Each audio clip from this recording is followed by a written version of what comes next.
Halo pemirsa, apa kabar? Dan selamat datang kembali.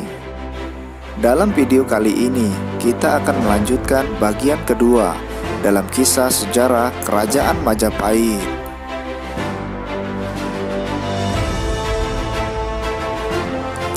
Atas perintah Raden Pata, Senopati Demak Bintara dan Sunan Kudus menemui Adipati Terung, adik kandung Raden Pata, dengan membawa pasukan Demak Bintara. Adipati Terung diultimatum agar menyerah atau dihancurkan. Adipati Terung dalam dilema. Pada akhirnya, dia menyatakan menyerah kepada Demak dan Bintara. Beberapa minggu kemudian, Raden Pata datang dari Demak untuk melihat langsung kemenangan pasukannya. Raden Pata meminta semua laporan dari kepala pasukan Demak. Diketahui kemudian Prabu Brawijaya V berhasil meloloskan diri. Raden Pata segera menyebar pasukan mata-mata untuk melacak keberadaan sang Prabu. Dan Raden Pata sendiri segera melanjutkan perjalanan untuk bertanda ke pesantren Ampel di Surabaya. Dia hendak mengabarkan kemenangan besar ini kepada janda Sunan Ampel. Di Surabaya, situasi anarkis pun merajalela. Nyi Ageng Ampel begitu mendengar laporan Raden Pata, marah besar. Dengan tegas beliau menyatakan, apa yang dilakukan Raden Pata adalah sebuah kesalahan besar.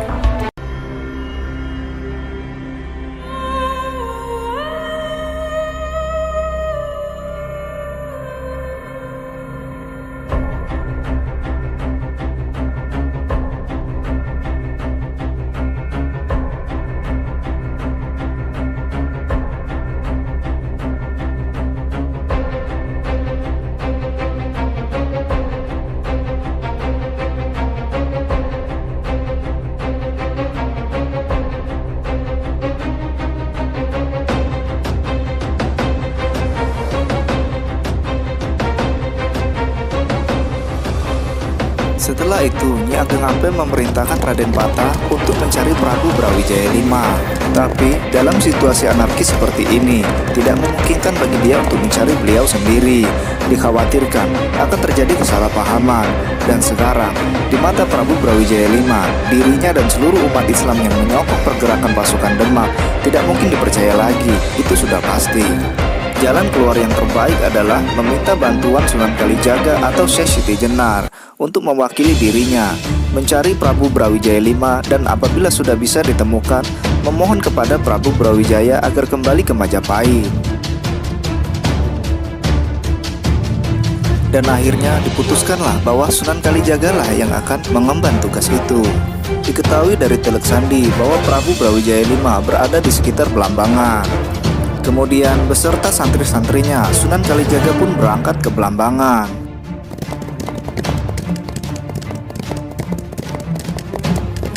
Dan manakala mereka sudah tiba di Belambangan, Sunan Kalijaga menunjukkan statusnya dengan mengibarkan bendera putih tanda genjatan senjata.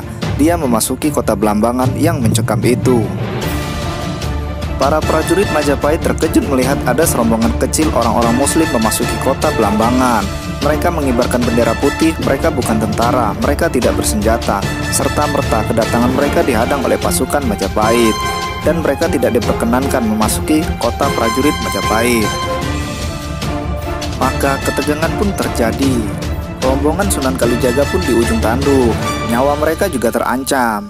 Tetapi ada salah satu prajurit yang mengenal Sunan Kalijaga.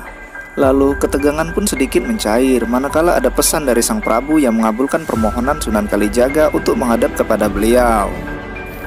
Sunan Kalijaga beserta rombongan bisa bernapas lega. Mereka segera menghadap Prabu Brawijaya dengan pengawalan yang sangat ketat sekali. Akhirnya Sunan Kalijaga pun dihadapkan dengan sang Prabu. Sunan Kalijaga mengaturkan hormat. Lalu Sunan Kalijaga pun menyampaikan maksud kedatangan dirinya ke Belambangan. Sunan Kalijaga mengatakan bahwa dia adalah duta Raden Pata sekaligus Nyi Ageng Ampel.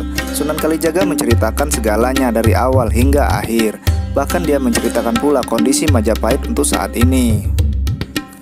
Dan manakala Sunan Kalijaga mengaturkan tujuan sebenarnya dia menjadi duta, yaitu agar Prabu Brawijaya V berkenan kembali memegang tampuk pemerintahan di Majapahit.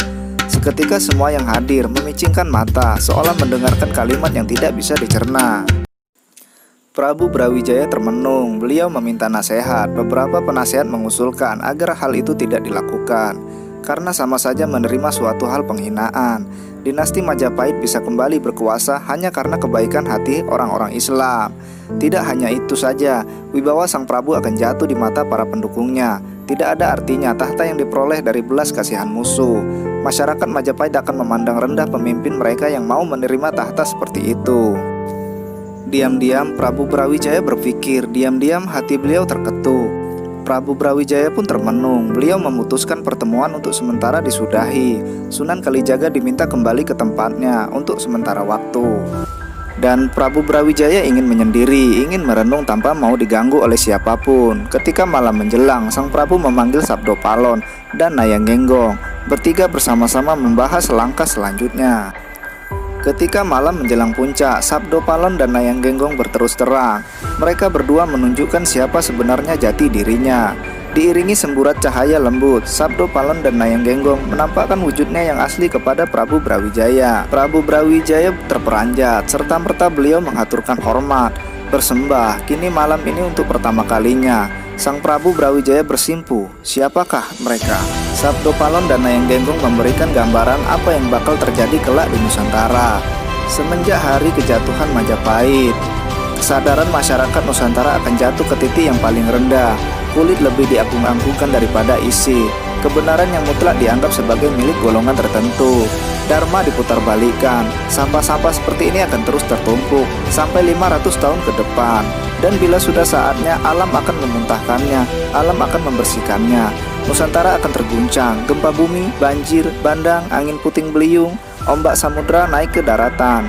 Gunung berapi memuntahkan laharnya, berganti-gantian, musibah silih berganti, datang dan pergi. Bila waktu itu tiba, alam telah melakukan penyeleksian. Alam akan memilih mereka-mereka yang berkesadaran tinggi, yang kesadarannya masih rendah, untuk sementara waktu disisihkan dulu, atau akan dilahirkan ke tempat lain di luar Nusantara.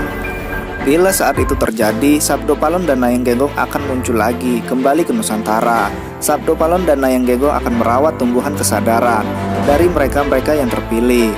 Sabdo Palon dan Nayang Genggong akan menjaga tumbuhan budi yang mulai bersemi itu. Itulah saatnya agama budi, agama kesadaran akan berkembang biak di Nusantara pada waktu itu.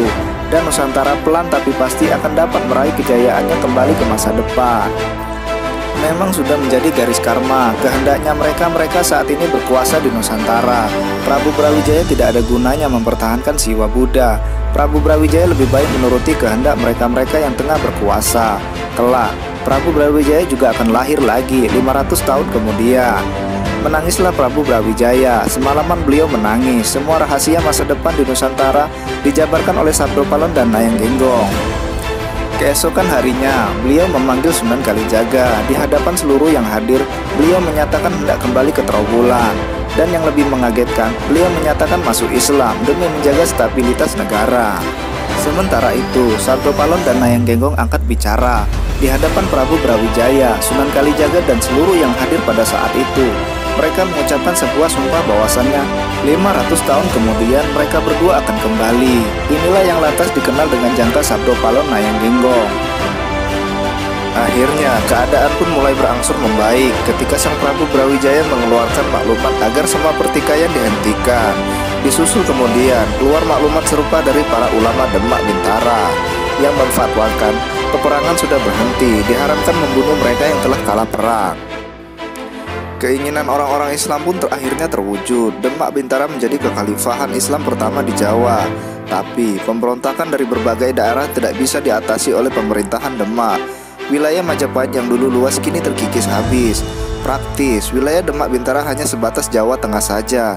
Kemakmuran, kesejahteraan, kedamaian seolah menjauh dari Demak Bintara. Darah terus tertumpah tiada habisnya. Disusul kemudian pada tahun 1596 Masehi, Belanda mulai datang ke Jawa. Nusantara semakin menjadi bangsa mental kerupuk, terlihat kering padahal melempem. Semenjak Majapahit hancur, berikut beberapa kerajaan-kerajaan kecil yang ikut musnah di bawahnya. Hingga sekarang, kemakmuran hanya menjadi mimpi belaka bagi anak bangsanya. Kapan jiwa-jiwa Majapahit akan bangkit kembali? Kapan Nusantara akan bangkit kembali? Menangislah membaca sejarah bangsa kita. Menangislah kalian karena nenek moyang kita yang telah lalai. persatuan dan kesatuan selama ribuan tahun dari satu darah walau berbeda-beda fisik, kepercayaan, suku, ras, dan golongan tiba-tiba berubah membuat kita menjadi mudah iri hati, dengki, dan benci kepada saudara senusantara lainnya. Selama itu, ratusan kerajaan kita selalu bersatu menjadi satu. Kini terkotak-kotak bagai sebuah lidi yang mudah patah. Bahkan banyak kerajaan yang telah hilang. Sejarah memang lebih banyak ditulis para fakta pemenangnya. Namun sejarah adalah fakta, dan fakta tak bisa dilenyapkan. Karena fakta adalah sejarah yang juga tidak bisa dilenyapkan.